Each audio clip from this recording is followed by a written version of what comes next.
नमस्कार। आकाशवाणी से विश्व दर्पण के साथ मैं लवलीन निगम।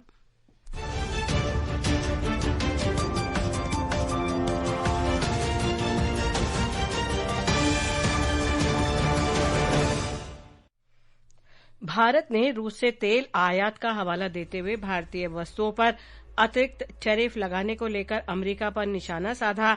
कहा, भारत अपने राष्ट्रीय हितों की रक्षा के लिए सभी आवश्यक कदम उठाएगा।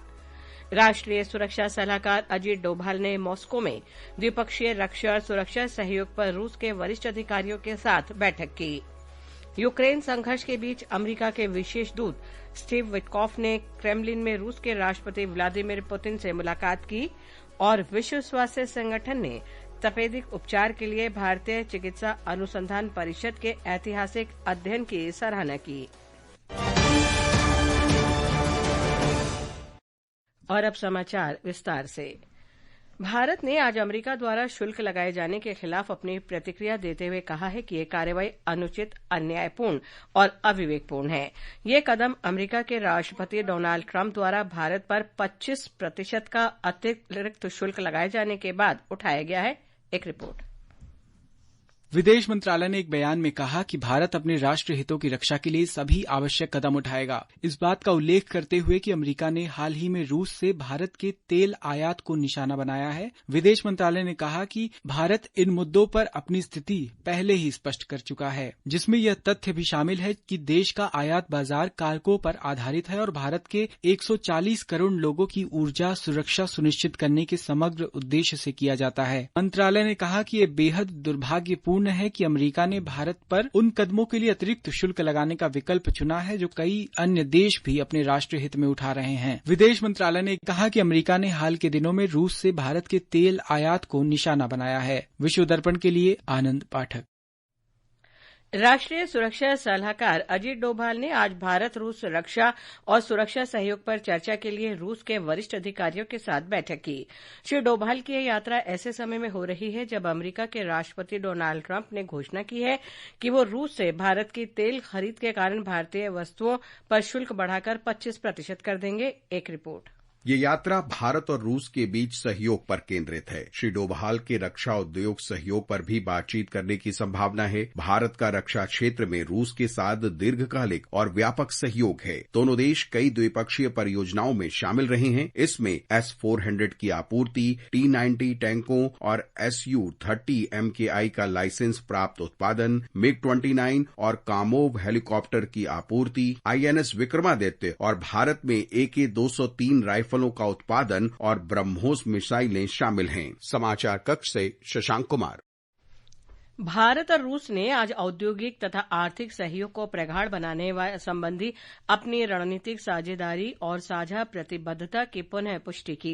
दोनों पक्षों ने क्षमता निर्माण और खनन क्षेत्र के उपकरण में प्रौद्योगिकी हस्तांतरण, अन्वेषण तथा औद्योगिक और घरेलू कचरा प्रबंधन के अलावा एल्यूमीनियम, उर्वरक तथा रेल परिवहन में सहयोग बढ़ाने का स्वागत किया। ये चर्चा व्यापार, आर्थिक, वैज्ञानिक, प्रौद्योगिकी और सांस्कृतिक सहयोग पर भारत रूस अंतर सरकारी आयोग के ढांचे के अंतर्गत नई दिल्ली में आयोजित आधुनिकीकरण और औद्योगिक सहयोग पर भारत रूस कार्य समूह के 11वें सत्र के दौरान की गई। रूस के राष्ट्रपति व्लादिमीर पुतिन ने आज मॉस्को स्थित क्रेमलिन में अमेरिकी राष्ट्रपति के विशेष दूत स्टीव विटकॉफ से मुलाकात की। क्रेमलिन के हवाले से रूस की सरकारी मीडिया ने बताया कि यह मुलाकात रचनात्मक और उपयोगी रही और इसमें यूक्रेन में चल रहे संघर्ष पर विचार विमर्श किया गया। रूस के राष्ट्रपति के प्रेस सूत्रों के अनुसार पुतिन और विटकॉफ के बीच ये मुलाकात लगभग 3 घंटे चली। विटकॉफ आज सुबह मॉस्को पहुंचे। ये मुलाकात ऐसे समय में हो रही है जब अमेरिका के राष्ट्रपति डोनाल्ड ट्रंप ने 9 अगस्त तक रूस पर अतिरिक्त प्रतिबंध लगाने की धमकी दी है। कंबोडिया के विदेश मंत्रालय ने कहा है कि थाईलैंड द्वारा सैन्य बलों और हथियारों का इस्तेमाल करके कंबोडिया की संप्रभुता का उल्लंघन करने की कानूनी कार्रवाई निराधार और राजनीति से प्रेरित है तथा इसका कोई ठोस आधार नहीं है। कंबोडिया के विदेश मंत्रालय के प्रवक्ता ने कहा कि कंबोडिया शांति के लिए प्रतिबद्ध है और लगातार उकसावे के बावजूद वो युद्ध विराम समझौते के प्रति पूरी तरह प्रतिबद्ध है। ये आकाशवाणी है और आप सुन रहे हैं विश्व दर्पण। विश्व स्वास्थ्य संगठन WHO ने झारखंड में भारतीय चिकित्सा अनुसंधान परिषद ICMR के महत्वपूर्ण अध्ययन को तपेदिक उपचार के लिए आदर्श बताते हुए इसकी सराहना की है।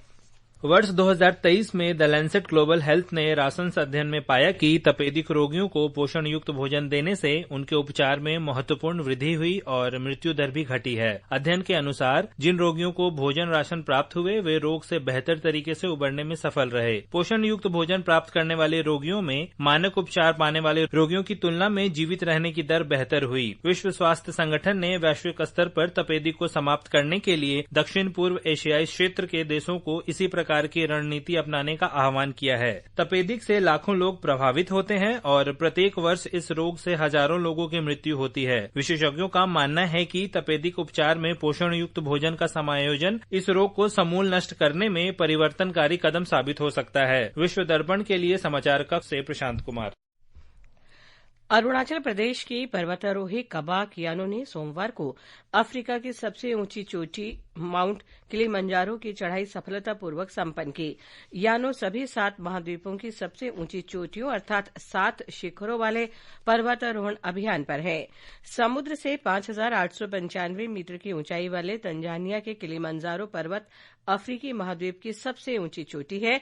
यह विश्व में सबसे ऊंचा खड़ा पर्वत भी है। श्रीलंका के पूर्व राज्य मंत्री शरशीद राजपक्षे को आज सुबह गिरफ्तार कर लिया गया। ये गिरफ्तारी 9 मई 2022 को विरोध प्रदर्शनों के दौरान क्षतिग्रस्त हुई एक इमारत के लिए एक विवादास्पद मुआवजे के दावे से जुड़ी हुई है। राजपक्षे पर अपने पद का इस्तेमाल कर धोखाधड़ी से मुआवजा देने के लिए दबाव बनाने का आरोप है। उन पर सरकारी संपत्ति का दुरुपयोग करने और भ्रष्टाचार की साजिश रचने का भी आरोप है। संयुक्त राष्ट्र ने गाजा पट्टी में इजरायली सेना के संभावित विस्तार की खबरों को चिंताजनक बताया है। संयुक्त राष्ट्र सुरक्षा परिषद की बैठक में सहायक महासचिव मिरोस्लाव ज़ेंका ने चेतावनी दी है कि इस तरह की कार्रवाई के विनाशकारी परिणाम हो सकते हैं और इससे गाजा में बाकी बचे बंधकों पर खतरा उत्पन्न हो सकता है। इजरायल के प्रधानमंत्री बेन्यामिन नेतन्याहू ने कथित तौर पर एक नई रणनीति को अंतिम रूप देने के लिए सुरक्षा अधिकारियों से मुलाकात की। ताइवान ने कहा है कि उसने आज सुबह अपनी जल सीमा के निकट चीन की बढ़ी हुई सैन्य गतिविधियां देखी। ताइवान के राष्ट्रीय रक्षा मंत्रालय ने एक सोशल मीडिया पोस्ट में बताया है कि चीन के 16 सैन्य विमान, 6 नौसेना जहाज और एक सरकारी जहाज ताइवान के आसपास घूम रहे हैं। 8 विमानों ने ताइवान जल डमरू मध्य की मध्य रेखा को पार कर ताइवान के उत्तरी और पूर्वी वायु रक्षा पहचान जोन में प्रवेश किया। इससे दोनों के बीच तनाव बढ़ गया। ईरान ने रिएक्टर इंजीनियरिंग में डॉक्टरेट की उपाधि प्राप्त एक प्रमुख परमाणु वैज्ञानिक रुज़बेह वादी को इजरायल के लिए जासूसी करने के आरोप में फांसी दे दी है।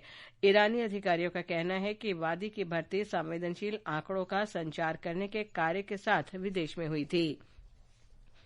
जापान के हिरोशिमा में परमाणु बम गिरने की घटना के आज 80 वर्ष पूरे हो गए हैं। इस दर्दनाक घटना में 1,40,000 से अधिक लोगों की जान चली गई थी। ये पहली बार था जब किसी युद्ध में परमाणु हथियार का उपयोग किया गया था।